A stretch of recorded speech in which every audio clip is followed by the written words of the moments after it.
Hello बच्चों, स्वागत है आपका फिर से हमारे चैनल सीवी शर्मा क्लासेज पर। आज हम हल करेंगे कार्यपत्रक 53 व 54। देखते हैं बच्चों, कार्यपत्रक 53 दक्षता है इसकी गद्यांश एवं पद्यांश को पढ़कर समझ के साथ उत्तर दे पाना।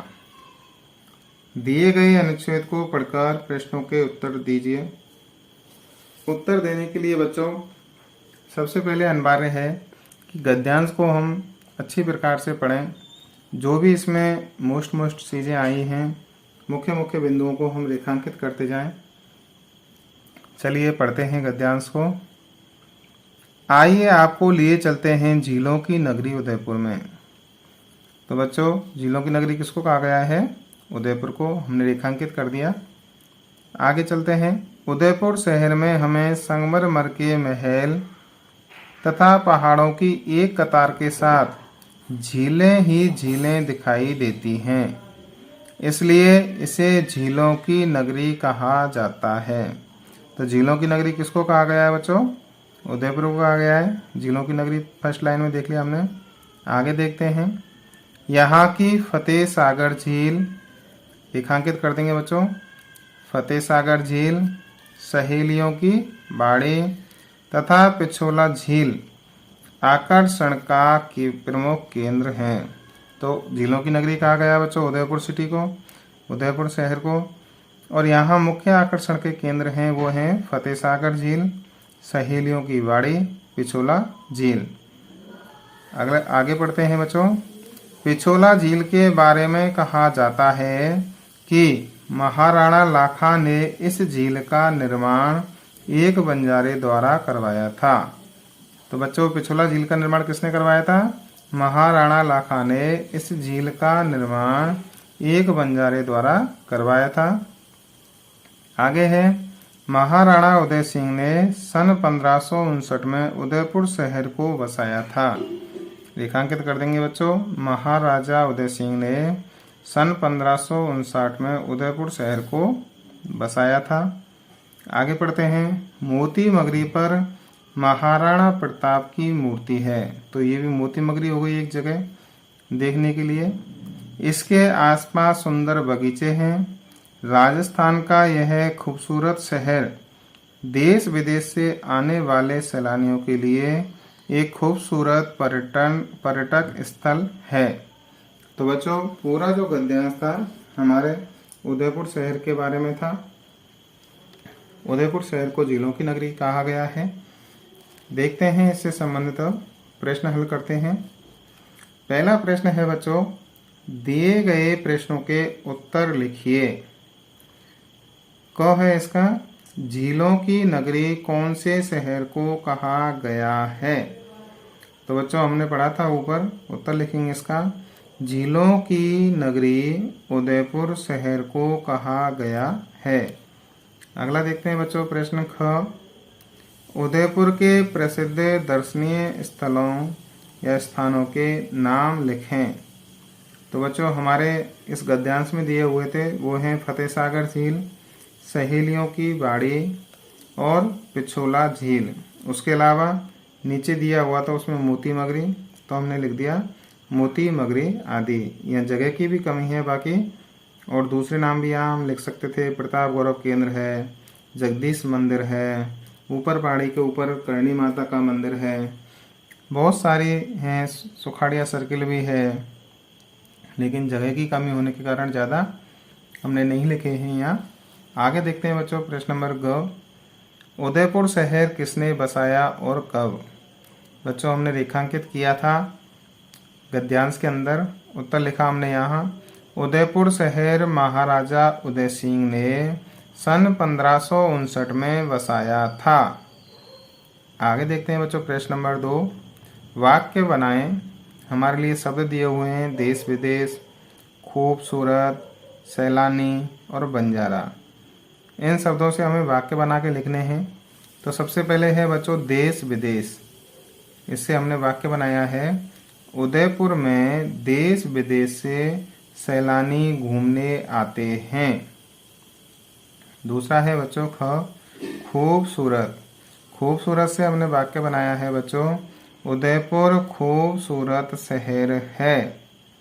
अगला शब्द है बच्चों सैलानी। सैलानी से हमने वाक्य बनाया है बच्चों, राजस्थान में सबसे अधिक सैलानी उदयपुर में आते हैं। सैलानी यानी जो पर्यटक होते हैं। अगला है बच्चों बंजारा। बंजारा शब्द से हमने वाक्य बनाया है बच्चों, पिछोला झील के निर्माण राणा लाखा ने एक बंजारे द्वारा करवाया था। तो पिछोला झील का जो निर्माण है बच्चों, राणा लाखा ने किससे करवाया था? एक बंजारे द्वारा करवाया था। अगला देखते हैं बच्चों, प्रश्न नंबर 3, पिछोला झील किसने बनवाई थी? तो ऊपर लिखा है बच्चों हमने, वही सेम उत्तर यहाँ आ जाएगा। पिछोला झील महाराणा लाखा ने एक बंजारे के द्वारा बनवाई थी, या इसका निर्माण करवाया था। प्रश्न नंबर 4 देखेंगे बच्चों, यदि आपको उदयपुर जाने का अवसर मिले तो आप वहां जाकर क्या क्या देखना चाहेंगे? बच्चों अगर ज़्यादा भी नहीं पता है हमें, अगर मान लो, तो इस गद्यांश के आधार पर हम लिख सकते हैं। उसमें दे रखे हैं हमारे फतेह सागर झील, मुख्य आकर्षण के केंद्र क्या क्या थे वो हमें दे रखा था। तो उसमें था फतेह सागर झील, पिछोला झील, सहेलियों की बाड़ी और मोती मगरी। ये 4 नाम हमारे गद्यांश में दे रखे थे। इसके अलावा बच्चों सुखाड़िया सर्किल, प्रताप गौरव केंद्र, जगदीश मंदिर आदि स्थानों को हम देखना चाहेंगे। ऐसे हम इसका उत्तर लिख सकते हैं। अगला देखते हैं बच्चों प्रश्न नंबर 5, झीलों और नदियों को प्रदूषण से बचाने के लिए हमें क्या क्या करना चाहिए? तो इसका उत्तर देखते हैं बच्चों। इसके लिए पहला लिखा है हमने, कूड़े कचरे को नदियों में नहीं डालना चाहिए। कूड़े कचरे को अगर नदी में डालेंगे तो उससे हमारी नदियाँ और झीलें प्रदूषित हो जाएंगी। तो पहला तो हमें क्या करना चाहिए, कूड़े और कचरे को नदियों में या झीलों में नहीं डालना चाहिए। दूसरा है बच्चों, कारखानों का अपशिष्ट पदार्थ, चमड़े आदि का जहाँ प्रयोग होता है कारखानों में, उनका जो अपशिष्ट पदार्थ होता है उसको नदियों में या झीलों में नहीं डालना चाहिए, क्योंकि उनके डालने से क्या है, उसमें गंदगी हो जाती है, बदबू होती है, वो सड़ता है, अंदर जाके जीव जंतु मरते हैं उसको पी करके, पानी को पी करके। तो दूसरा क्या नहीं करना चाहिए, कारखानों का अपशिष्ट पदार्थ नदियों में नहीं डालना चाहिए। तीसरा कारण लिखा है बच्चों में, तीसरा लिखा है इसका, मृत पशुओं को नदी एवं झीलों में नहीं डालना चाहिए। मृत पशुओं को नदी या झीलों में डालने से बच्चों वो सड़ जाते हैं, जिसके कारण उनका जो जल है वो प्रदूषित हो जाता है। तो हमने यहाँ 3 कारण लिखे हैं, कूड़े कचरे को नहीं डालना चाहिए, कारखानों का अपशिष्ट नहीं डालना चाहिए, और मृत पशुओं को भी नदी एवं झीलों में नहीं डालना चाहिए। आगे देखते हैं बच्चों कार्यपत्रक 54। दक्षता है इसकी अनौपचारिक पत्र लिख पाना।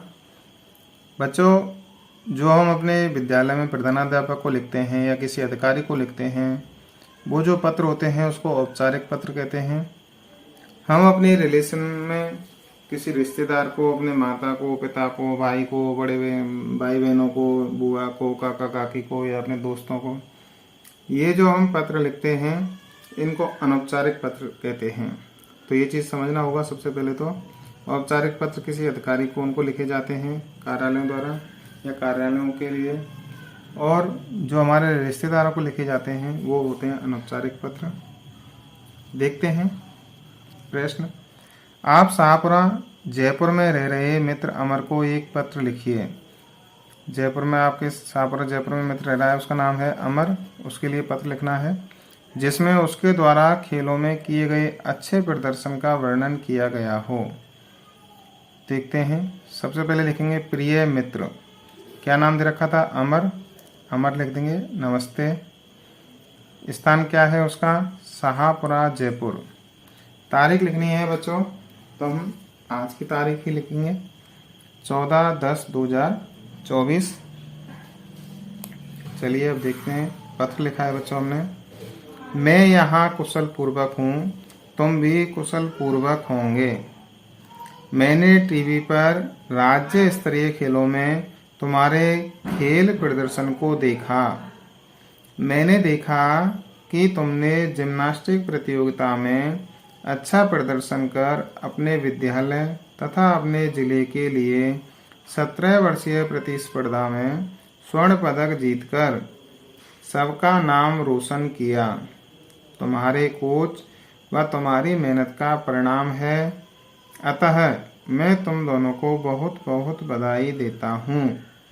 आगे भी और अधिक मेहनत करते रहना और राष्ट्रीय स्तर पर अपने गांव, जिले, राज्य तथा कोच एवं माता पिता का नाम रोशन करना। मैं ईश्वर से प्रार्थना करता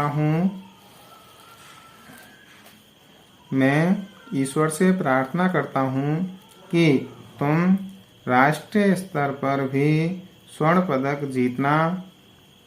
तुम आगे भी अच्छा खेलते रहो, यही मेरी शुभकामनाएं हैं। अपने दादा दादी, मम्मी पापा को मेरी तरफ से प्रणाम कहना। और नीचे लिखेंगे तुम्हारा मित्र राहुल। नाम दिया नहीं था यहाँ, तो अपने हिसाब से तुम यहाँ कुछ भी नाम बच्चों लिख सकते हो। तो अभी हमने हल किए बच्चों कार्यपत्रक 53 व 54। अगर आपको हमारा वीडियो पसंद आया हो तो बच्चों वीडियो को लाइक करना, अपने दोस्तों तक शेयर करना। अगर अभी तक आपने हमारे चैनल सब्सक्राइब नहीं किया है तो बच्चों चैनल को सब्सक्राइब करना, बेल आइकन जरूर दबाना, जिससे आगे आने वाले सभी वीडियो के नोटिफिकेशन सबसे पहले आप तक पहुंचते रहें। बच्चों अगर आपको गणित के कार्यपत्रक हल करने हैं तो हमारे चैनल की प्लेलिस्ट में जाकर के आप देख सकते हो। आप सभी ने हमारा वीडियो देखा, आप सभी का धन्यवाद। जय हिंद, जय भारत। मिलते हैं अगले वीडियो में।